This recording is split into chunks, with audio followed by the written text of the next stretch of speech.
Hi, this is Jake at Canadian Cutting Edge, coming to you again with a new knife. This was an Inron MY801. So yeah, it's a larger knife. This is the only Inron I've ever owned. I've had it for, I don't know, 5-6 weeks. I finally decided maybe it's time to do a review on it. So come on down to the tabletop and let's take a look at this thing together. Okay, so here we've got the knife. I've only seen it in this black G10. It's the only option that I've seen it in. It's got a nice long blade. It's 3.5 inches, 9.3 centimeters of cutting edge, and then another 0.5 centimeter before you get to the end. A nice little sharpener's choil there so that you can get up to sharpen it. Although the way they did the grind initially, it's not really helpful that it's there. This knife has got a few compromises that way. It's an okay knife. It's got a really strong blade at 1/8 of an inch all the way until you come just barely to the tip. It's got a very tough tip. Not the sharpest tip, but it's a very strong tip. It's got a full flat here, so you can grab your sharpening system on to hold on to it and sharpen it out. This nice hollow ground, a decent edge to it with the 9CR13 MOV steel. These sort of pyramid cone styled steps, thumb studs, with a bit of a flipper, but I can't get it to flip for the life of me. It just doesn't have enough, it has too much friction to it. If I make it loose enough so that it just starts to begin to loosen up, right now it locks up really nice and firm. If I make it a little bit looser in the hopes of making it easier to flip, it'll get so loose that it'll become loose at the pivot. And I'd rather not make it loose at the pivot. So I give up on being able to flip it. The flipper can start you off, and if you do a lot of wrist action, it'll come out for you like that. With good wrist action, you can make it go, pulling it and get it started.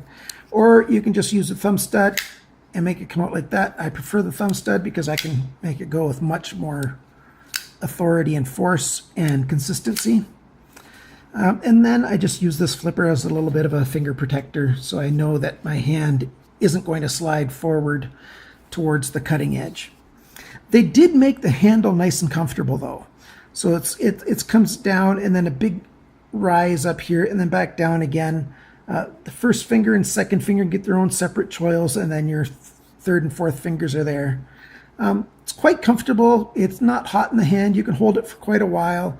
You can grab it really tight, and the only hot spot that you're going to begin to feel a little bit is perhaps on the jimping on the lock right there, on the liner lock.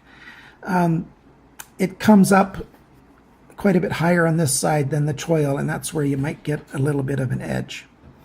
The lockup is right around, I don't know, 50-60%. It locks up solid. And like I said, there's no play up and down, back and forth on this steel.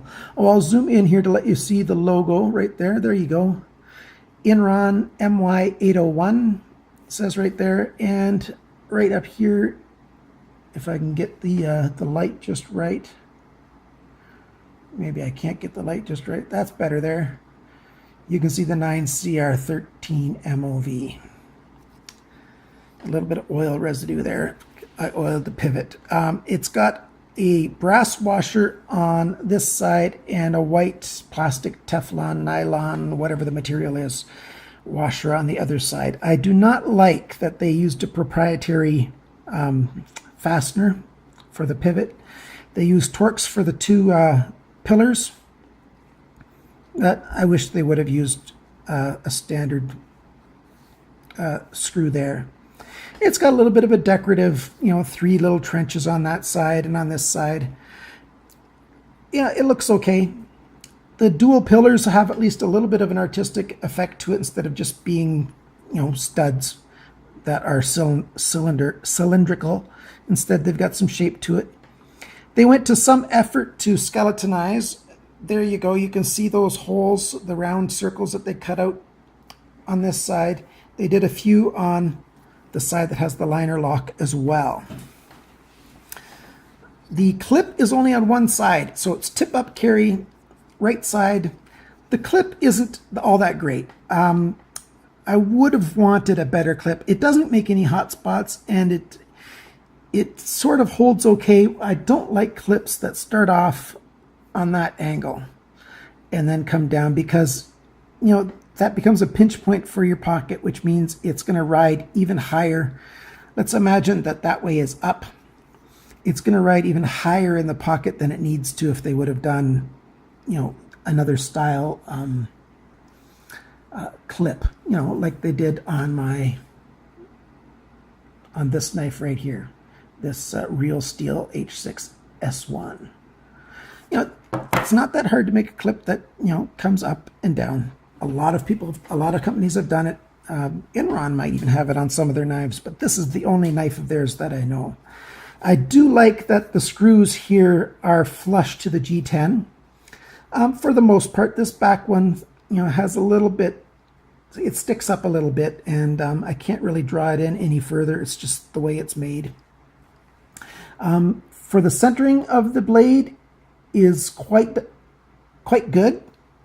Not perfect, but it's quite good indeed for such a heavy blade. The thumb studs feel okay when you go to actuate it. You know, it works okay, but you can see on my thumb there that I pushed fairly hard. It's got a bit of a dent there. Yeah, like I said, I don't like the flipper that much to open the knife. I'd much rather use the thumb stud. Okay, what else is there to talk about this knife? Really not much. It's a pretty good knife. I paid $14 at Fast Tech for this, if I remember correctly, $14 US.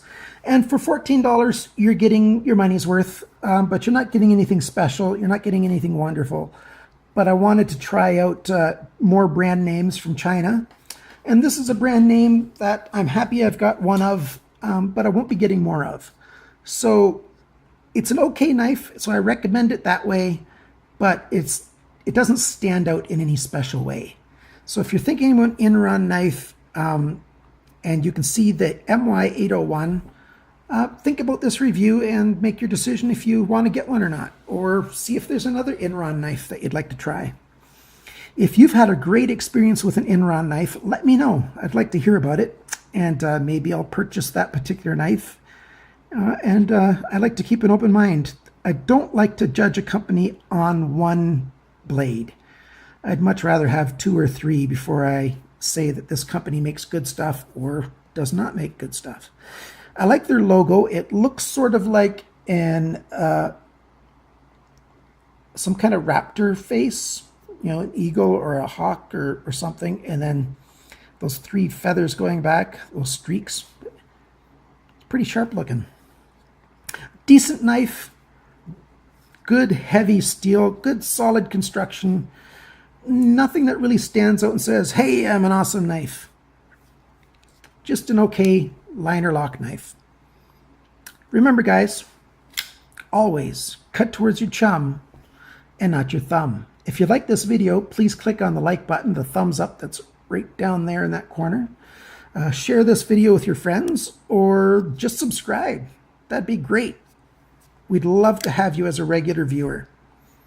Bye now.